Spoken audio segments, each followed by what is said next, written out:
book, I know Patrick, and I still, when I was watching this DVD, I didn't just feel hopeful in a sort of vacuous way. I felt hopeful because actually what he was showing me in that DVD is that I can make a difference, and each and every one of us in this room can make a difference, because one of the strongest messages that came through for me watching that DVD is about how we relate to one another.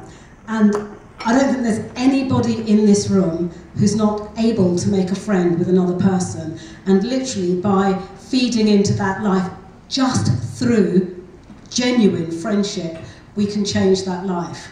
So I felt really, really hopeful, and there's so many things that you said. I love the image of the, because I walk along and I just see horrible concrete, and I was like, oh gosh, you know, London.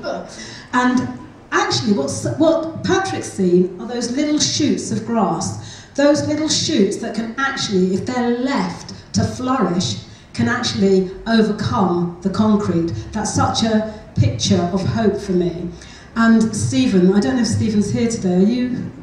Oh, you look different with your hat on. Well, do you know, I'm going to actually create a slogan based on what you said, when you said that I'm a hope and a second chance type of person. And when I first heard you say that on the DVD, I thought, of course.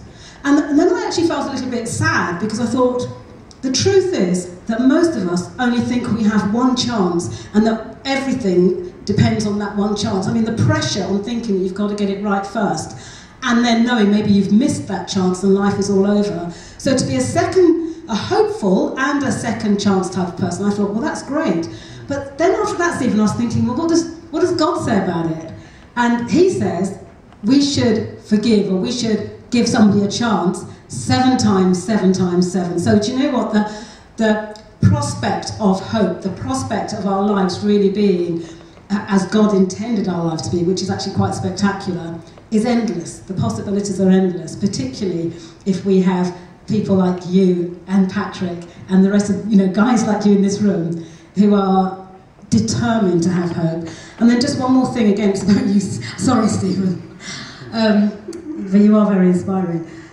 I tell you what, I don't know how I would have actually survived if I had a teacher who was saying to me, and it was commonplace by what you were saying, if I had a teacher that was saying to me on a regular basis, you're not going to come to much, and you're probably going to end up in prison. The truth is, I probably would have done. We really need to hear the good. I think some expert somewhere said that for every compliment we hear 10 negative things about us. And if we're hearing constantly somebody saying something not quite so hopeful about us, I don't even know how we get out of bed and change our lives. And there are so many of these young people that XLP are supporting. We know, well, Patrick and the guys, and you know, that most of those people, I don't think there's any such thing as a horrible, evil person, actually. We're not born that way.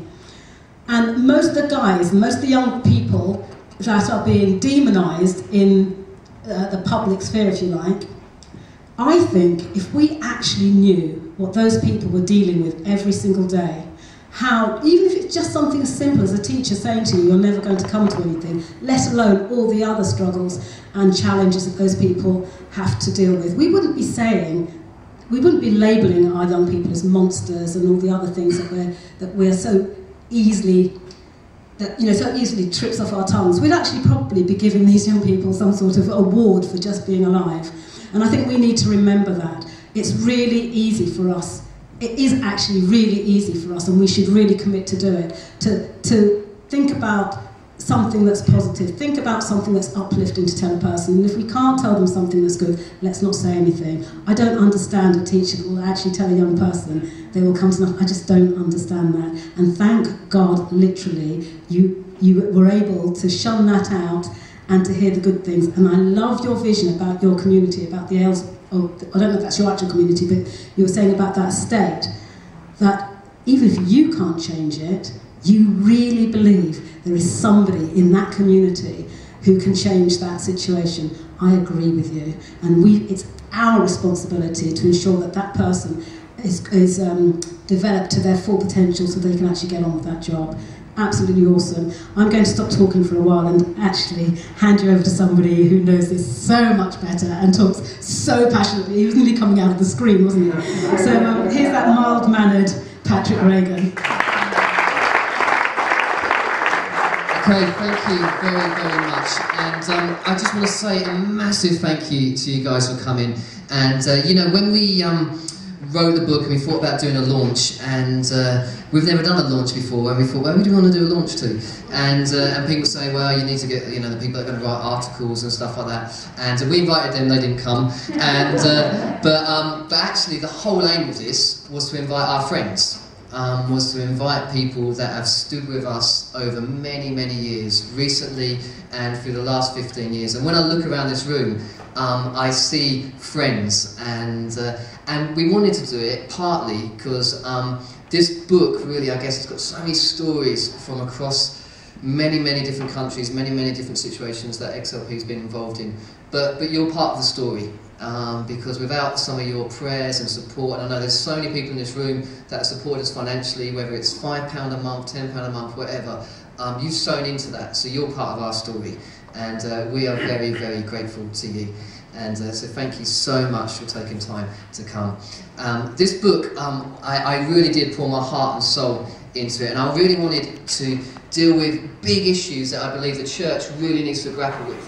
Issues of addiction. You know, what does hope actually mean for someone that's been stuck on heroin for the last 30 years and suffered abuse? What does hope really mean for people that are suffering from extreme poverty across our world? What does hope mean for politics and people working in the political field like Simon? What does hope mean when we have suffering in our own personal lives? And you know, people have said some really nice stuff about me, but people will know that I have as many doubts as I have answers, and I struggle on a daily basis to know what's going on. What does hope really, really mean? And I wanted to look at some of these issues, and I think that the reason we react to certain things is because we don't really understand them. We don't really understand. We don't really stand in someone's shoes. I was on the tube a couple of years ago, and I got on and I sat opposite this guy, big black guy, dreads. And these two white guys got on and they sat right next to him. They then looked at him and then they moved to the opposite end of the tube. And then he started laughing at them in this really aggressive way. And I thought, this is really interesting, because what's happened is they've looked at this guy, they've judged him because of the way he looks. They've then rejected him by moving to the opposite end of the tube. Now, he's laughing at him in an aggressive way. He's almost, it's like self-fulfilling prophecy, do you get me? He's sort of becoming what they thought he was. Now, I'm sitting opposite this and I'm thinking, what can I do to respond? And I don't know why I thought about it. I thought, I know what I'm going to do is I'm going to stand up and I'm going to do one of these sort of cool handshake things that we do in Peckham. And, you know, where you sort of, you do a high five and you do a shoulder barge. And Les, my man, this is my man. Come on, man. Come on, man. We listen to this all the time, man. So you go in like that, and then you're like, yeah, bro. And so I thought, I'm going to do one of those. And so it got to my stop, and then I suddenly, just before I got to my stop, suddenly thought to myself, what happens if he doesn't do it back? I'm going to look like an idiot. I'm going to stand up in the middle of the underground. I'm going to go like this. I'm going to do a little spin like a ballerina. And everyone's going, what's that dude doing, man? Seriously. And so I thought, this could go badly wrong for me here. And so I got up, I went to do the cool high five thing, shoulder barge in, and we held hands.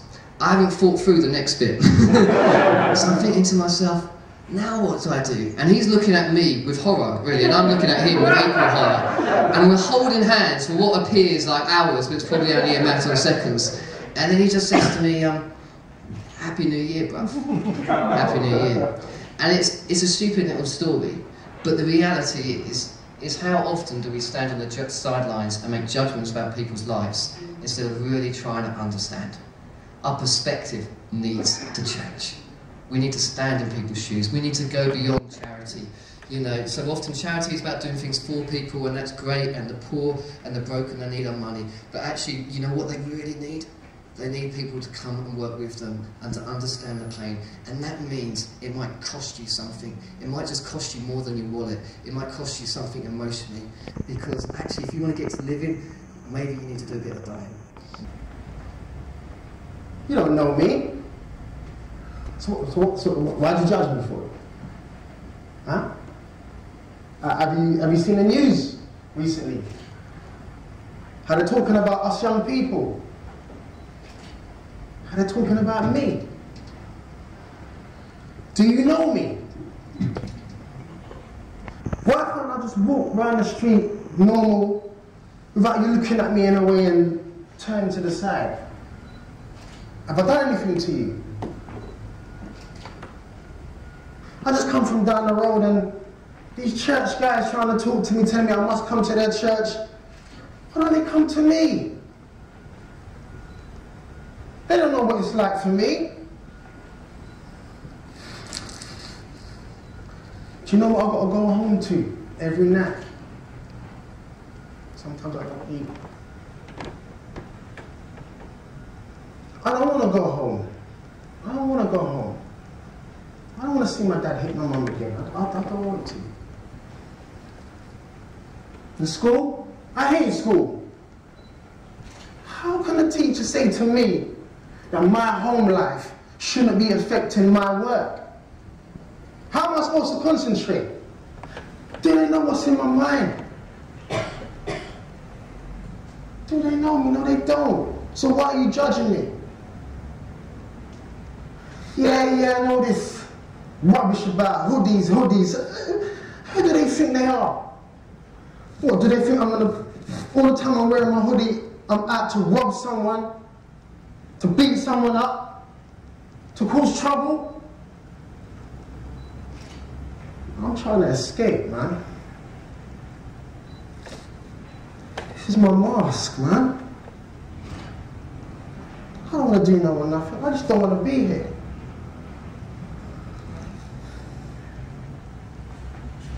Do you know me?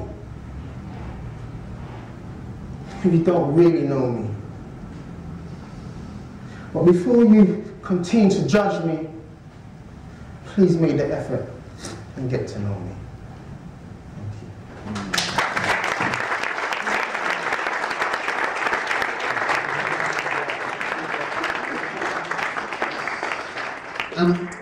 I went to LA and I met a lady called Regan, who basically, there's a film done about her life called Freedom Writers, and she went into this school and she taught 150 pupils that were described as unteachable, and there was all sorts of killings, there's all sorts of race issues, and she was getting nowhere. And she was trying all the sort of textbook techniques you get taught in teacher school and getting absolutely nowhere. And then one day she said to them, I'm going to give you all a journal.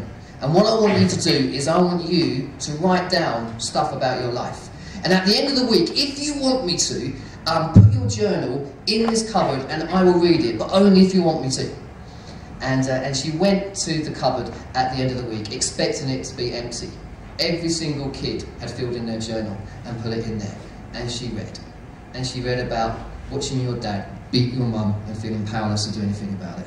She read about what's it like to come here and not understand the language, not understand what's going on. She read about what's it like when your best mate has had a bullet put in the back of his head. How did it make you feel? Why did it make you so angry? And you know, the interesting thing is her perception of them changed. And their perception of her changed. Something happened. I met one of the kids. I was privileged to actually meet one of the kids, and the film's actually based on this kid. She's called Ava in the film. Her real name is Maria Range. You can Google her. She's got an amazing, amazing story. She said to me, Patrick, by the age of 5, I'd learned to duck every time a car slowed down because I just presumed it would be a drive-by shooting. And she said to me, Patrick, no one looking like me amounts to anything. If you want to amount to something in life, you need to have blonde hair, blue eyes, and the whole world will go looking for you. I'm talking about the Madeleine McCann case at the time. But people like me disappear all the time. But then she said there was this crazy white teacher who didn't try to be like me, wasn't listening to grime and hip-hop and trying to be trendy, but just tried to understand me and just kept going for it and just kept on believing in me. 150 pupils at that particular school graduated with honours. Maria Reigns went on to speak in the halls of Congress because there was a teacher who decided to see the grass growing through the cracks. I'll introduce you to a very, very good friend of mine. You've already seen him, he's the star of the screen. His name's Stephen. Give him a little round of applause as he comes forward. You can get up. Oh, you got a mic, Stephen. Alright, Stephen, we've heard a little bit on the TV and on the screen about your story, but tell us, what was it like growing up for you in South East London? Hi everyone. Yeah, well, like Ethan showed a bit of it. For me, I was always angry, just due to the fact of the way people looked at, especially young black people growing up in my community. And you know, I always used to think, why are these people judging me? Like, you know what I mean? And I go to school and I hear the worst things. For example, you end up in a dead-end job, you end up in prison. Like I said, for some people, that was the case. And, you know, at that time in my life, 15, 16, and it took a group of people who were ready to offer an alternative to me. And that's when I met up with XLP. Like, I'll tell a story about one of my friends in which this friend always used to tease me about how he can make up to 15 grand by the end of the week. And I won't be able to do that. Trust me, if you can make 15 grand by the end of the week, I'm sure most people here want to do that. But that was my case due to the situation that I was growing up in. And I figured out that I don't need to go down this route. Why was that? Because I had an alternative. And that alternative was through being with XLP, learning how to use the music software that they had and things like that. It was a small thing, but it kept me away from, you know, trying to learn what my friend was doing to get 15 grand at the end of the week. And last summer, obviously, we did a lot of stuff around the riots, and we were invited on television quite a bit, and it was quite interesting because Stephen was interviewed, and they basically said to him, you know what, if it wasn't for XLP, would you be out rioting? And Stephen just went, of course! Which I thought was quite cool. And what was your mate saying to you at football the next day? Of course, pass the ball. You know, but the funny thing was that the truth is, 3-4 years ago, I would have. You know what I mean? Like, who wouldn't want to free trainers? But forget about the values of what the values and lessons that I've learned just by being around people that work with XLP has been excellent. Because back there and then, I figured out, you know what? I could work till the end of the week and I'll be able to get like 5 pair of trainers. And I could walk around and go past a police officer and say, hi. My trainers. You know what I mean? I could feel free about what I've got. But these people here, you got your MacBooks, you got whatever you store from the shops and that, and you're always nervous about when the police is going to knock on your door and things like that. And that's stressful, man. I've got stress already and I don't want that. And tell us about, what was it, about 3 or 4 weeks ago, there was a guy shot in Lewisham, and what was all kicking off with your mates? Oh yeah, they wanted to go have a little riot, show the anger. But for me, I just thought, you know what, there is a better way for this. You know what I mean? Like, rather than everyone just going down and saying, oh, you shot a black person around my area, blah blah. You know what? There must be an alternative. And luckily, I work with great people that are linked with a lot of people, and I was able to meet. Always get a name wrong. Can you help me out? Mate, it's short time, but tell us, what do you do now? Now I run sports for XLP. I work in most of the boroughs that XLP works in. I use sports as a tool to, you know, transform young people's life, which is fantastic. Great. And you're going to rap for us, aren't you? And just because like it's not your average rap audience out there. And, in fact, me and Stephen have done this quite a few times together, and I took him to this Christian festival, and I said, mate, I've got a gig for you today. You're going to rap to the oldest audience that any rapper has ever rapped to. And there was a point where in the he said, you got to get with the rhythm. And it was like he said the funniest joke you've ever heard at a Christian festival. And I was like, why are they laughing? And I was like, wait until you hear the rhythm. So tell us some of the lyrics anyways. What's this all about? Alright, the song is about some of my personal experiences. So the first few verses when, you see, my mother ain't around, she trying to do 2 jobs. Ain't the type to walk around thinking that I'm too hard. Streets taught me well, but never was a hood rat. Came up with a plan to make it out, they're like, good luck. Hoping that I fell, cause making money was the plan. Alright. Give him a round of applause, he's going to do his track. With that shout.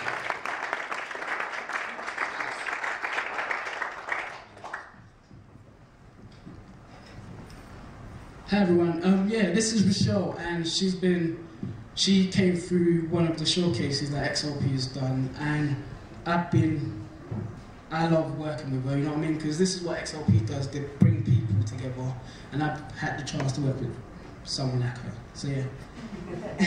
Hi guys. Cheer. Alright, cheer. You see my mother ain't around, she trying to do 2 jobs, ain't the type to walk around thinking that I'm too hard. Streets taught me well, but never was a hood rat. Came up with a plan to make it out, they like good luck. Hoping that I focus, making money was the plan. Looking at the cars that I had in my head, I had to play right. I had to play it now, you see time ticking. I never wanna be that type, that guy wishing I've got MP saluting and berating me. I stay humble, never let the words get to me. Kick back and reminiscing what it used to be. Granddad, big, that's a whole. I got what it takes. See, I've got what it takes. So I'm giving it my all. I'm giving it my all. I used to wait for me to fall. I used to wait for me to fall. Trust me, I never fail. Trust me, I never fail. Cause I got what it takes. I've got what it takes. So I'm giving it my all. So I'm giving it my all. I used to wait for me to fall. I used to wait for me to fall. Trust me, I never Alright, fail. cheer. Cause I got what it takes. I used to find it hard to get my word across. Stealing from my dinner, man, that was the left. The way that he left, man, that wasn't right. It gets me angry because I never got to speak shit. I still shed tears, I can never forgive these scars are still there. Man, I've been through hell, can someone tell me why? Cause I'm a nice guy, building up to fly high. Sure, I can be that guy. Take care of everything. Everything. And yeah, that's the way to go. Bring it for you, baby, don't listen to what they say. You do down on the right and change it. You see, I've got what it takes. I got what it takes. So giving it my all. So I'm giving it my all. I used to wait for me to fall. I used to wait for me to fall. Trust me, I never fail. Trust me, I never fail. Cause I've got what it takes. I got what it takes. So I'm giving it my all. So I'm giving it my all. To wait for me to fall. I used to wait for me to fall. We're gonna try a little rhythm right here. Cheer. So, 1, 1, 1, 1, 1, 1. This is easy. What it takes. Yeah. We're nearly there. What it takes. Oh. Trust me, I'll never fail. Ooh. Thank you, man. Thank you.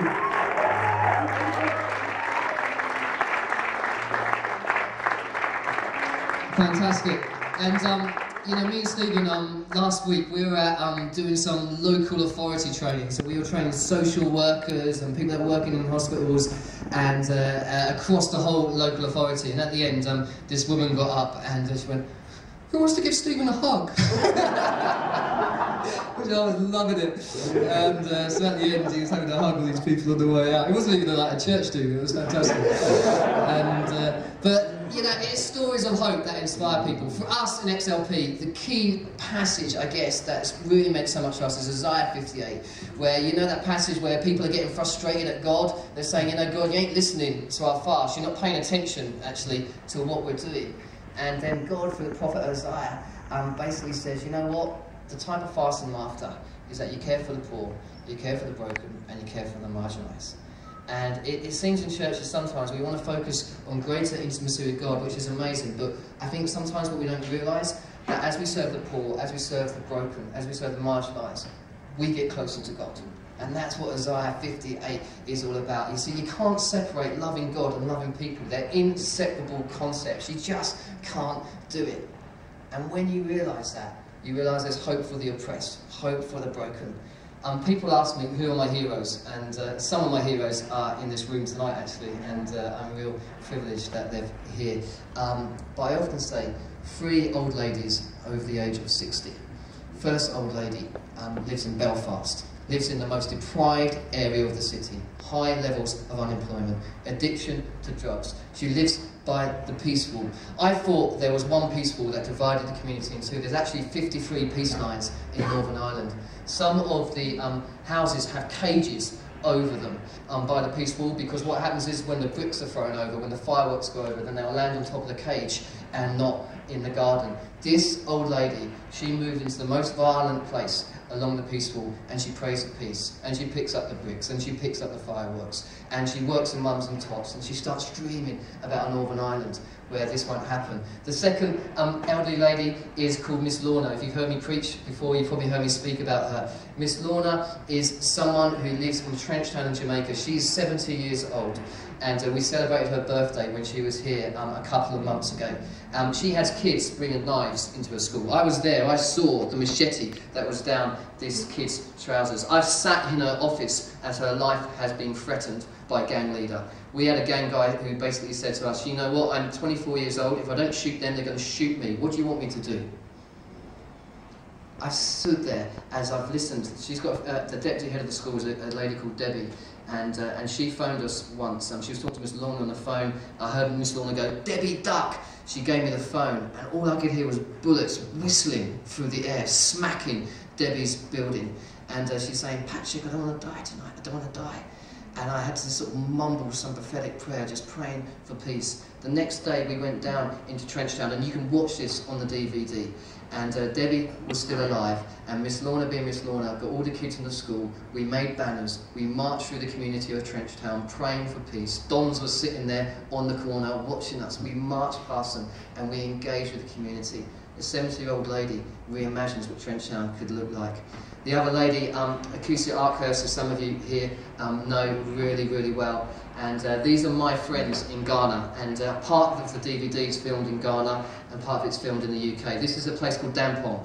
It's a place where there is extreme poverty. Kids are bored, there's no education. Often what happens in these villages, there's a primary school, and what happens is once you get old enough, you go and work in the fields, or you go and work in the big cities. And kids over there are prostituting themselves, they're selling their bodies because they've got nothing left to sell. And the churches over there preach that if you use a condom, you'll burn in hell. And so AIDS gets passed on very, very quickly, and because of unprotected sex, and all these things are going on. And this particular village really got to me because it was off the beacon track. A lot of the aid arrives in the capital, Accra, but doesn't make it to this village. And we stood there, and we wanted to build a school together. And you can see it on the DVD. And we built this school, and it's not without its challenges still. And but you know what? There's about 60 kids in that school. And when I sit with them, I say, "Tell me what you want to be when you're older." He goes, "I want to be a doctor, sir. I want to be a lawyer, sir. I want to be a nurse, sir." And you know what? I can see it. There's hope in their eyes. Kid on the DVD says, "You know what? For me now, the sky's the limit." I've got a little mate called Kofi, and he's 10 years old. Well, 10, 11, we don't really know. He looks about 5, and he looked about 5 because he's malnourished. I give his mum money. His mum is an alcoholic, so she spends it on drink. And little Kofi stays with me in my brain when I sleep at night, because I exist and XLP exists to imagine a better world for kids. Sister Bridget looks at a 50-foot wall that splits her community in two and reimagines a community of unity and peace. Miss Lorna walks down Bullet Alley, surrounded by fatherless kids, and reimagines a community where peace reigns and families are restored. Pastor Akusia looks at the children of Dampong who struggle to read and write, and sees them graduating for university so they can go on and live lives they've never even dreamed about. And we really believe that the church isn't a place to attend, it's a community to be part of. We're not actually here to keep government happy. We're here to be distinctive. We're here to stand out from the crowd. We're here to serve a different king, our king. And we're here to pay the cost when we need to pay the cost. And we believe change is possible. You know, extreme poverty is actually halved in the last 30 years. You won't hear that on the media. 40,000 children used to starve to death a day. It's now 21,000. You're looking at 22 countries halved their malaria rates in the last 6 years. The number of children dying from measles has dropped by 78%. Change is possible, and that motivates me. I believe that at the end of time, God's not going to kick this earth into touch and go, well, that was a bit of a waste of time.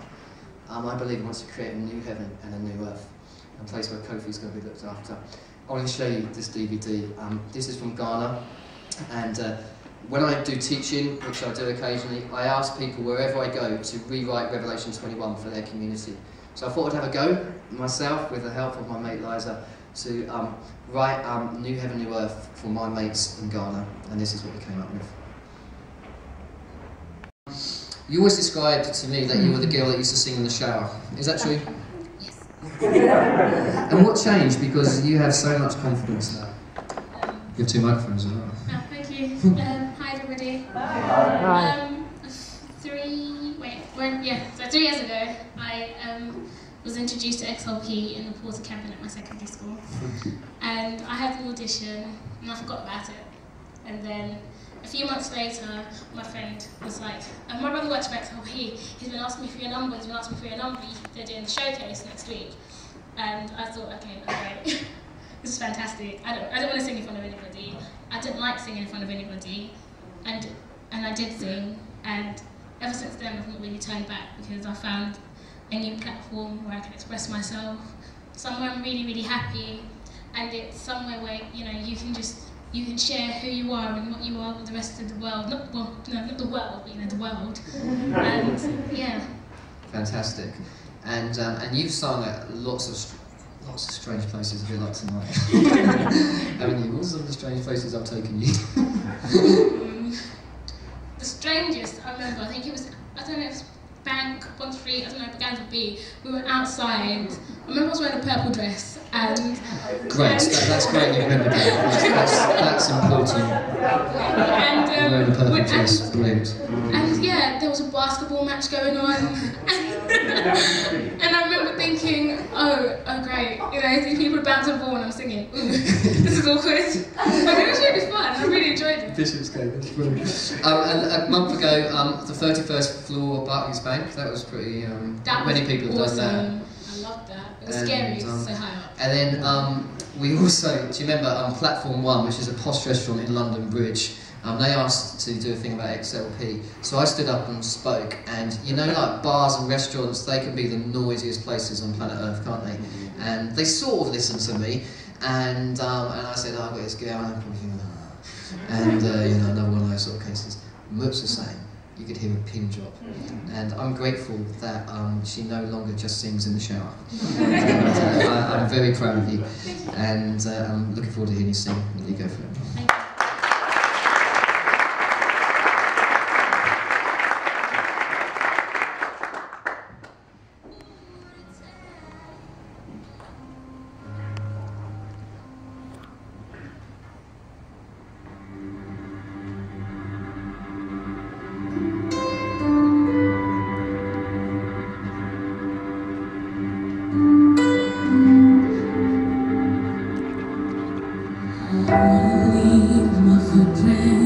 On the sands of time, oh, there was something there, and something that I left behind. When I leave this world, I'll leave no regrets. I'll leave something to remember, so you won't forget I was here.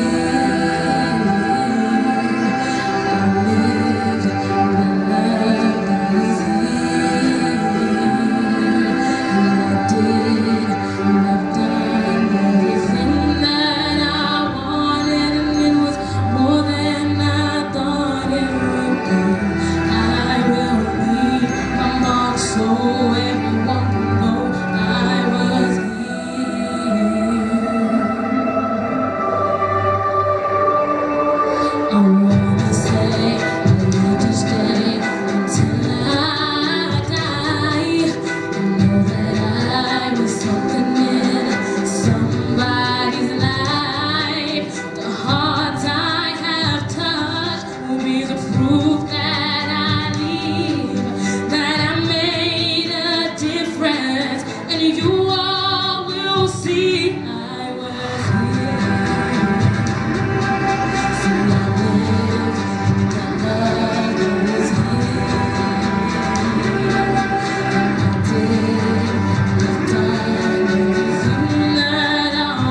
Are you glad she doesn't just sing in the shower anymore? That we get the opportunity to hear. I want to thank everyone for coming so much. I'm going to hand back to Diane, but I wanted to just say a few thank yous. You know, obviously here, I think you probably gathered, we have an amazing team at XLP, and it's very family-like, and they poke up at me ranting and raving at them, and there's been loads of people like Simon, you'll know, Martin, who's helped me run XLP for the last couple of years, and you know, the amazing people in the office as well, in the back office, and I have to say a special mention to Becky. Becky's hiding in the corner here. Becky's my PA, and she's put on this whole event, and her nasty husband is taking her away from us. He's going to become a vicar in Canterbury, so we're all a bit down on the Church of England at the moment. But, stupid Church of England.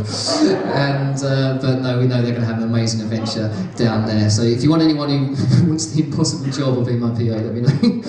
And yeah, just the most amazing team. Also, I want to add a special mention to Liza.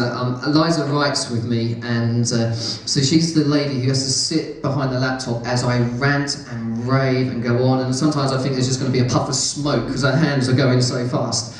And she is so incredibly lovely and gracious with me, and then she sends it to me, then I don't like it, and then sends it back, and then we go back and forth. So give her, she wrote all the books, so amazing.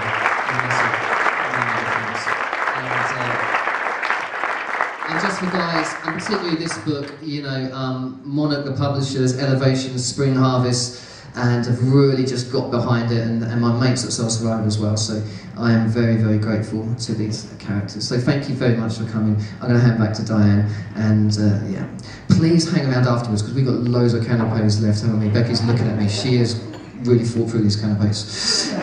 So do have canapes and drink as much juice and wine as you can in a very Christian sort of way. Crikey, you haven't seen my Christian drinking, have you? Thankfully I've given it up for Lent, but that's another story. And then the other thing is, Becky, she must have made so much food, because every time the guys were coming up with the food, I was sitting there, and nothing got past me, so if there's still more food, that's a spectacular spread. Yeah, before I go any further, there's another story I just wanted to share with you. When Stephen was, no, it wasn't Stephen, when you were doing your, the hoodie thing, I was just remembering a few years ago, I used to live in Kent, and my local big shopping mall was Bluewater. And one day I was rushing down to Bluewater and I had my sweatshirt on with my hood. And it was about a couple of days after they'd banned hoodies in Bluewater. And I was thinking, oh my gosh, I can't go shopping! You know, what do I do? I've got a hood. And it was, you know, people really do. You made that really good point that, you know, you actually just want to put your hood up because, well, for you, you're just saying you don't want to be there. I wanted to put my hood up because I had a sweatshirt with a hood and I just wanted to put it up. And can you imagine what it must be like every day, just being hassled, just being judged, literally, for something as simple as that, something that I didn't even really think about, a sweatshirt with a hood. The other thing I want to say is, Mutsa, where is she? Where? Oh, there she is. I used to have this dream that I could sing, and my daughter can sing a bit. She's great, she's not as good as you, but she's great. And we used to travel around in the car, and I'd be singing along, and I'd just look to the side, and my poor little Justine, she wouldn't want to say to me, Mum, you are absolutely painful the way you're singing. But every ounce of her body was showing me that. And one day she said to me, look, Mum, if you really want to sing, why don't you pray? God answers prayers. Let me just tell you, he doesn't answer every prayer. But thank you seriously for coming tonight. For me, it's just phenomenal to see that there are so many other people who are as committed as, well, my heart is anyway, to Patrick and the guy, where is he? Oh, there he is. To Patrick and what he started at XLP. It's been, you know, it's always quite emotional for me when I come to an event like this, and I just watch the amazing relationship that he has with the young people that have come through this organisation, and whether they also want to feed back in. You know that you're doing something good when you can't get rid of the people that are supporting you, and you're clearly doing something spectacular. but it really does need our help. I know there are a lot of people in this room who already help, but if you're new today and you think that this is something that you do want to support, I promise you, you won't be wasting your money. Every single penny that goes into this organisation is used in a brilliant way. It really does transform lives. So I think in that corner over there where all the books and DVDs are, there's this standing order form. I should have said actually at the beginning, shouldn't I? I've said, please turn off your mobile phones, but I won't point out who's doing that right now. But please, if you fancy supporting XLP, then if you fill in this form, anything that you can give towards this organisation would be fantastic. And if you set up a standing order tonight, I believe the book and the DVD are on sale on that back table, but you get a discount price. Oh no, you get them free or something, do you? Oh, you get them free! Sign up and you get them free. If you don't sign up, you have to pay some money. But it really is worth, they're both worth every penny. The book and the DVD together, I think, are £20. Special deal for tonight, but if you do this, you get them free. The other thing I found really amazing is because, as I think Simon said earlier on, particularly when they called them riots, but I think the latest title now is The Disturbances. Still does the same thing, but anyway, The Disturbances. When the disturbances were happening, Patrick was called upon by the media to speak quite extensively in this area. And you could be forgiven for thinking that XLP has the most astonishing marketing department. The marketing department are two people, and one of them's him. So they really need as much, they need us to really shout about this organisation from the rooftops. Word of mouth is probably the best bit of marketing that anybody can do, so I encourage you to tell, not just your friends, even the ones you don't like, tell everybody you know about XLP. And for people that know about social media, I'm not going to ask the people that don't put their hands up and embarrass themselves, but the ones that do know about social media, Twitter or Facebook or whatever, you know, just make sure you Twitter about XLP a lot, and Facebook everybody you know. I think I'm saying the right thing. Is that what you say? Do you say, I'm going to Facebook you? I think you do. Sounds quite, well, let's not go there. So, yes, there's lots of wine, there's lots of food, it has to go. If you're driving, please don't do the wine. There are books in the corner, and there are lots of people here who do want to speak to you. I hope you have been inspired, and I hope you have been encouraged. On a really serious note, it is so vital that we actually follow that second commandment, which is to love our neighbours ourselves. Thank you.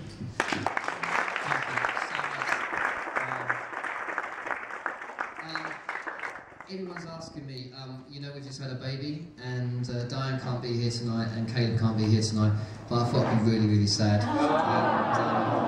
And there he is. So there you know, there he is. Like father, like son, poor kid.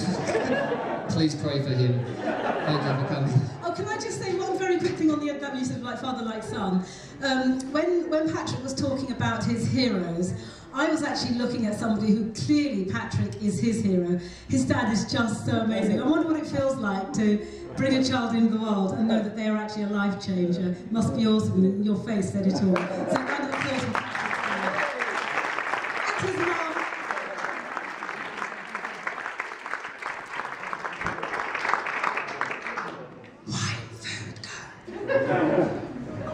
Third book, No Ceiling to Hope. I'm notorious, I'm a friend of Patrick's, and I'm actually notorious for never remembering the titles of his really catchy books, so forgive me.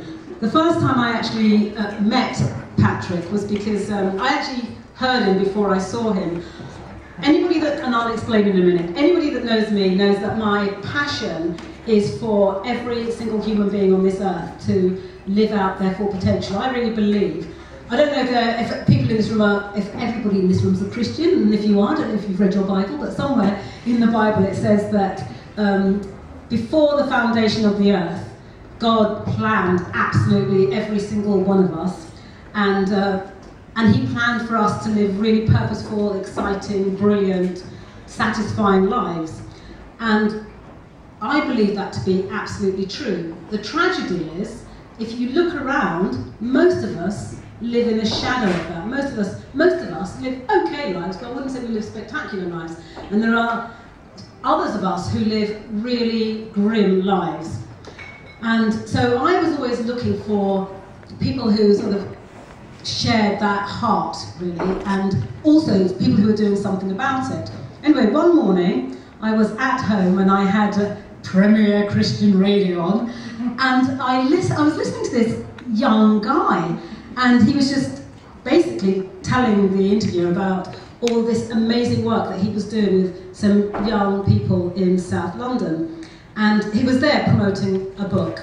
And the book was telling the story about the work that his organisation, which I now know as XLP, was doing with these young people. And at the end of listening to this 20-minute interview, I just thought, I have got to find that guy. And the book has got a really catchy title. To this day, I can't remember what it's called. Every time I think about it, what's the name of the book? But I think, do you know, I was actually practicing and I wrote it down because I thought, I can't stand up here and not know your book.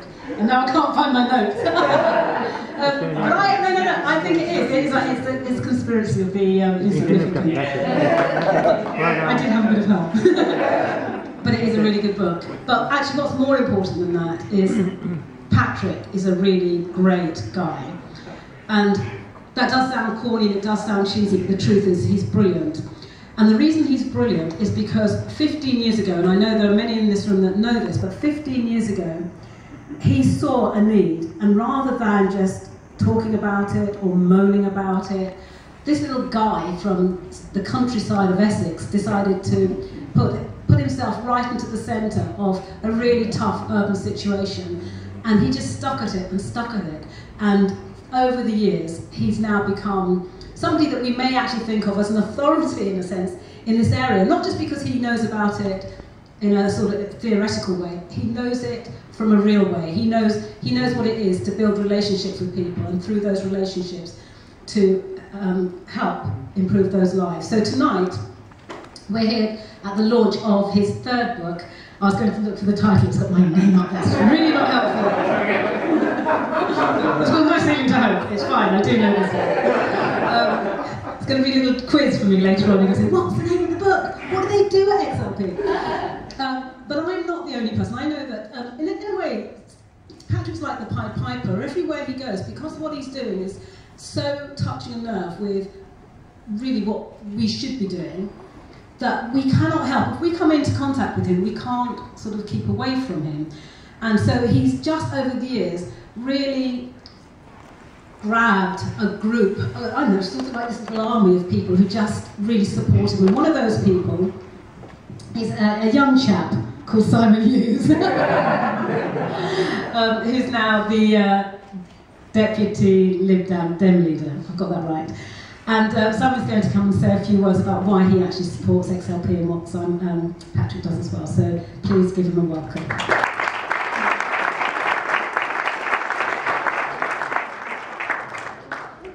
No, come back. He just wants to say, Mike, I want to interview you first. There are just a couple of questions, Simon. I just want to ask, what is it about XLP that you support, and how did you find out about it? Thank you very much. We've got one each now. Do you want to come forward because of the speaker? I found out about XLP because I live in Southwark, and because it started in the borough I live in, and because Patrick has the skill of engaging with people in the public sphere who are Christians and making sure we understand that he's there and XLP is there. And once you started to discover your mobile phone number and your email address, there is no escape.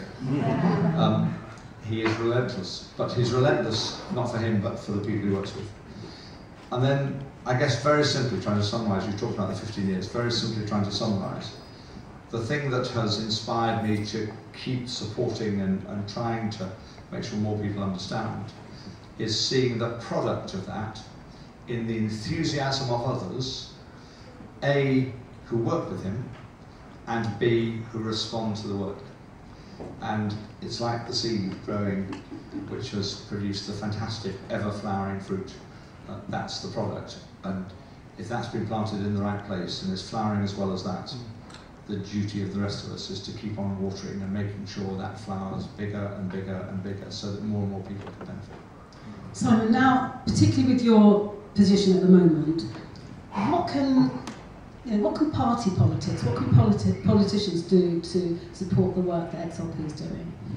Well, there are practical answers to that, Diane. There are practical answers, for example, that in an age where publicly available money is tight, whatever people's politics are here, I think people understand that in this country and the rest of the Western world, there is an obligation on the rest of us to help fill the gap.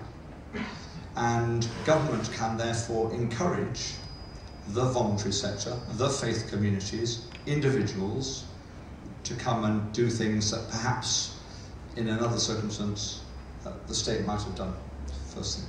Second thing is, government can learn the lessons that Patrick and the team have learned and take it and share it and encourage other people to follow it.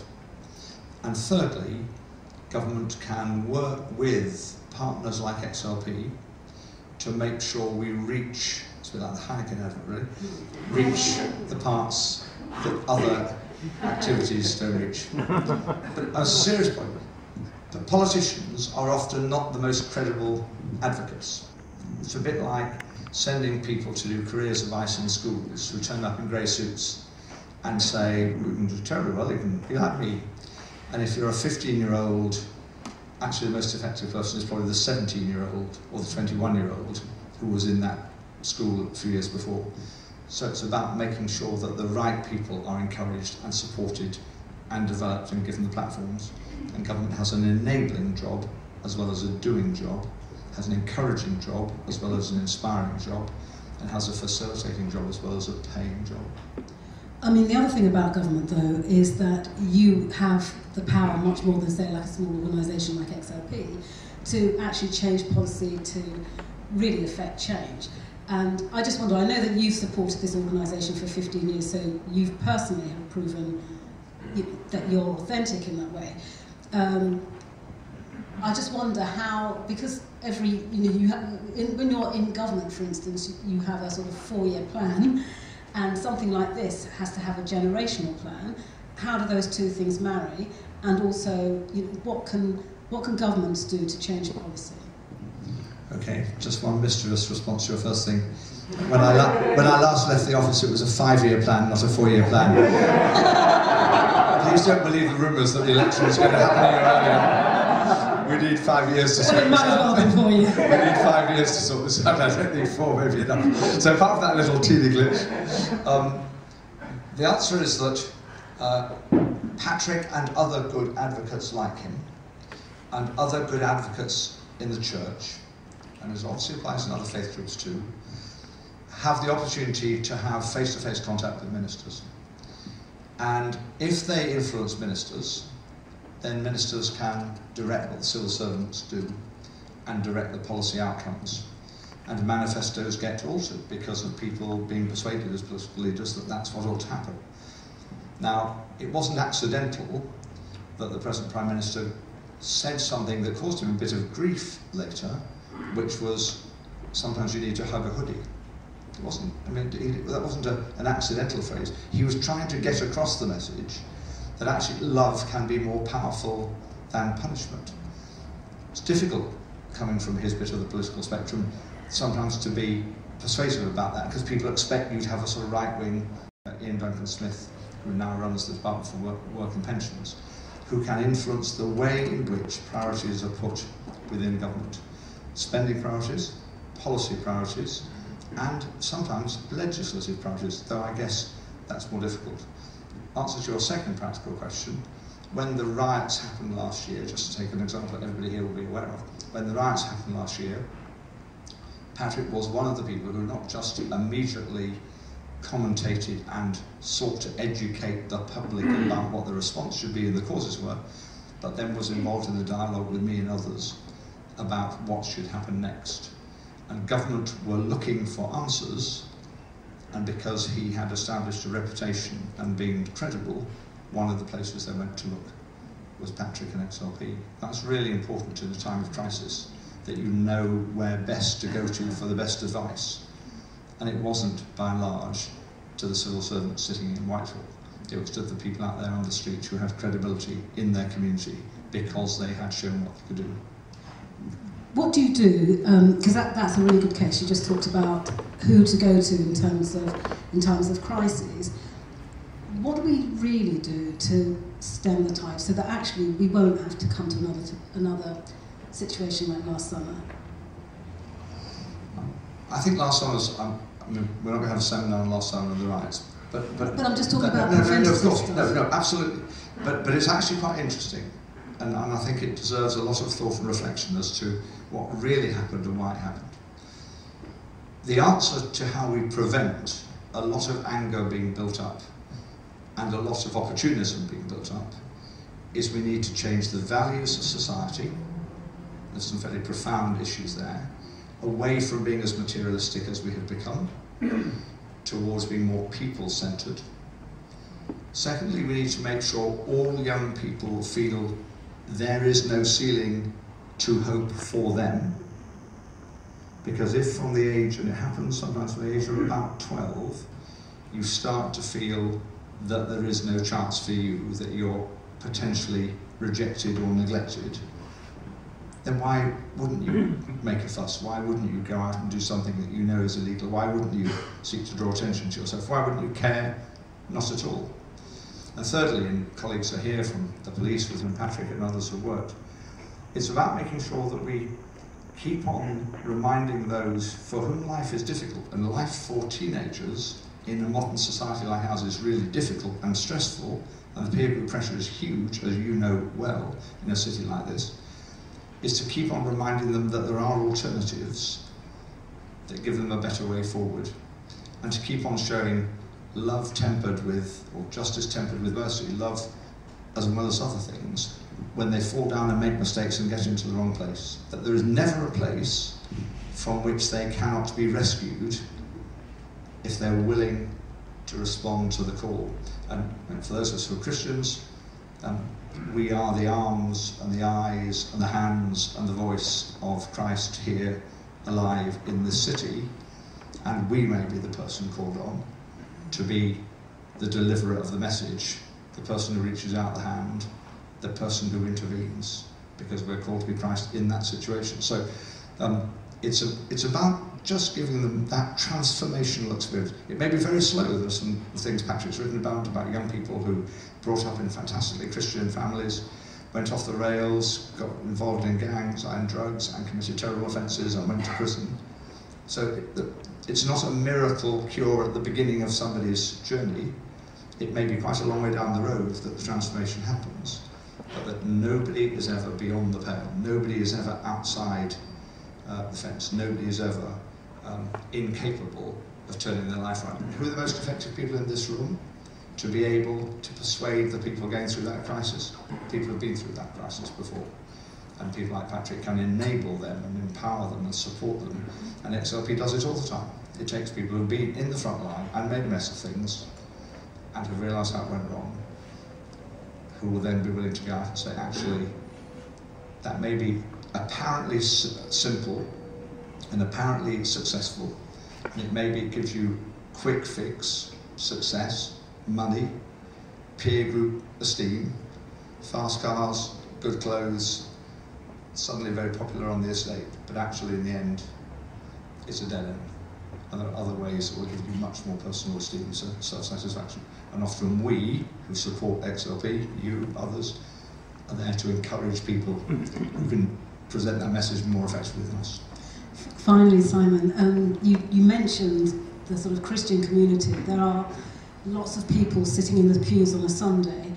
We can't, I presume, we can't all expect the government to do everything and spoon-feed the situation, but there's, if you like, an army of people who perhaps could contribute to this. What would you suggest to them? How, in a practical way, would you suggest that people in this room take responsibility for their neighbour?